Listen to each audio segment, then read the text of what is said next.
सच जरूरी है। नमस्कार, मैं कंचन एमएनएस न्यूज लाइव में आप सभी का स्वागत करती हूँ। आइए देखते हैं गुड मॉर्निंग सुपरफास्ट सुबह की कुछ खास कुछ हल्की फुल्की खबरें जिनको सुनकर आपका दिन बन जाए। ट्रोलर्स के निशाने पर रणवीर कपूर एक्टर ने पत्नी आलिया भट्ट के वैन गैन का उड़ाया मजाक। नेटिजन्स बोले इंसेंसिटिव। रणवीर कपूर और आलिया भट्ट इन दिनों अपनी अपकमिंग फिल्म ब्रह्मास्त्र को लेकर एफसीआर सुर्खियों में। सोशल मीडिया पर कपल का एक वीडियो सामने आया जिसमें रणवीर फिल्म के प्रमोशन के दौरान आलिया की प्रेगनेंसी की वजह से उनके वेट गेन का मजाक उड़ाते दिखाई दे रहे हैं। रणवीर ने आलिया को उड़ाया मजाक। वीडियो में रणवीर आलिया इस बारे में बात कर रहे हैं कि वो ब्रह्मास्त्र का प्रमोशन हर शहर में क्यों नहीं कर रहे हैं। इसके जवाब में आलिया कहती है कि हम इस फिल्म को प्रमोट करेंगे, लेकिन अगर आप कुछ पूछ रहे हैं कि हम हर जगह फैलते क्यों नहीं जा रहे हैं, तो इतने में ही रणवीर ने आलिया की बात बीच में काट दी और कहने लगे, जब हम फैलने की बात कर रहे हैं तो कोई है जो फैलता जा रहा है। ये सुनते ही कुछ देर के लिए आलिया भी चौंक गई और फिर रणवीर ने उन्हें मनाया और कहा कि वह बस मजाक कर रहे हैं। आलिया सुनते ही तुरंत गुस्से में आ गई, लेकिन जब तक वो कुछ बोलती उतने में रणवीर ने उनके कंधे पर हाथ रखते हुए कहा, मजाक कर रहा हूँ, आप बहुत क्यूट वे में फैल रही हैं।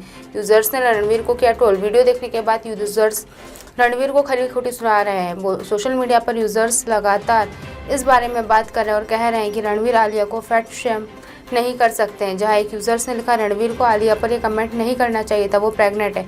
वहीं दूसरे यूजर्स ने लिखा, इस जोक को ना बोलते तो भी चलता। इसी साल 14 अप्रैल को हुई थी दोनों की शादी। रणवीर और आलिया ने इसी साल 14 अप्रैल को परिवार और कुछ खास दोस्तों की मौजूदगी में शादी की थी। शादी के पहले दोनों 5 साल तक रिलेशनशिप में थे। उनकी पहली मुलाकात 2017 में फिल्म ब्रह्मास्त्र के सेट पर हुई थी। कुछ दिन पहले ही आलिया ने सोशल मीडिया पर हॉस्पिटल की फोटो शेयर कर बताया था कि वो दोनों जल्दी पेरेंट्स बनने वाले हैं। हॉकी इंडिया की पहल। विदेश में भाषाई दिक्कत न हो इसलिए प्लेयर्स को अंग्रेजी सिखा रहा है सिमडेगा की बेटियां डिफेंडर सलीमा टेटे और स्ट्राइकर संगीता कुमारी नेशनल इंटरनेशनल हॉकी में कमाल दिखा चुकी हैं। दोनों को अंग्रेजी बोलने और समझने में परेशानी होती है। ट्राइबल एरिया सिमडेगा के ग्रामीण परिवेश में पढ़ी बड़ी सलीमा और संगीता मिडिल स्कूल में पढ़ रही थी, तभी उनका सिलेक्शन हॉकी सेंटर के लिए हो गया था। वे मैच के दौरान रेफरी अब विदेशी खिलाड़ियों की बातें समझ नहीं पाती, इससे उनका कॉन्फिडेंस भी कम रहता है। उनकी इस कमजोरी से सीख लेते हुए हॉकी इंडिया ने अब सिमडेगा के खिलाड़ियों को अंग्रेजी सिखाना शुरू किया है। हॉकी सिमडेगा ने अंग्रेजी सिखाने के लिए प्रतिमा तिर्की को जिम्मेदारी सौंपी है।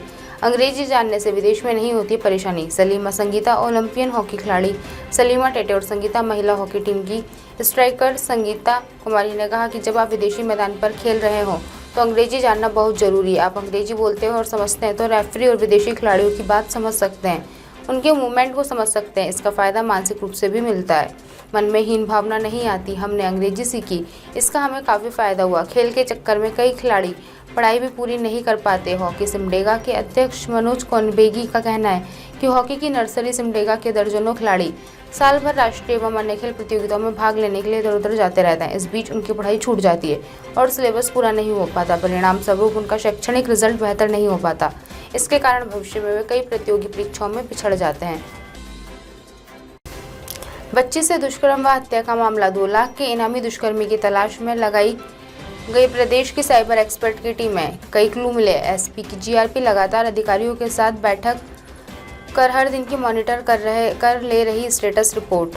एसपी जीआरपी लगातार अधिकारियों के साथ बैठक कर हर दिन की मॉनिटर कर ले रहे हैं स्टेटस रिपोर्ट।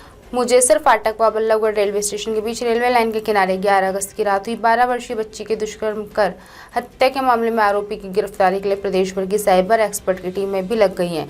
वहीं दूसरी ओर जीआरपी की एसपी संगीता कालिया ने टीमों के साथ बैठक कर अलग अलग एंगल से जांच कर आरोपी की जल्दी गिरफ्तारी के आदेश दिए। एसपी खुद 3 बार मौके का मुआयना कर चुकी हैं। जीआरपी के डीएसपी सुधीर तनेजा ने बताया कि लोकल स्तर पर 15 टीमों के अलावा प्रदेश की 7-8 एक्सपर्ट साइबर टीमों को भी लगाया गया है। उन्होंने इस बात से इनकार किया है कि एसपी जीआरपी घटना के 8 दिन बाद मौके पर आई थी। उन्होंने बताया कि अब तक 3 बार आकर जांच के बारे में अधिकारियों से फीडबैक लिया है। कुछ महत्वपूर्ण क्लू मिले। करीब 2 दर्जन टीमें अलग अलग एंगल पर काम कर रही हैं। उम्मीद है कि जल्दी आरोपी गिरफ्त में होगा। 50 से अधिक संदिग्धों से पूछताछ की गई है। जीआरपी सूत्रों ने बताया कि इस मामले में अब तक 50 से अधिक संदिग्धों से भी पूछताछ की जा चुकी है। कॉलोनी के हर एक घर की छानबीन की गई है। जांच टीमों द्वारा संदिग्ध पर नजर रखी जा रही है। कहा तो ये भी जा रहा है कि डीजीपी स्तर पर इस केस की मॉनिटरिंग की जा रही है। आज की खास खबरों को यहीं विराम देते हुए कल फिर मिलेंगे इसी समय इसी जगह। देखते रहिए एमएनएस न्यूज लाइव, क्योंकि सच जरूरी है। नमस्कार।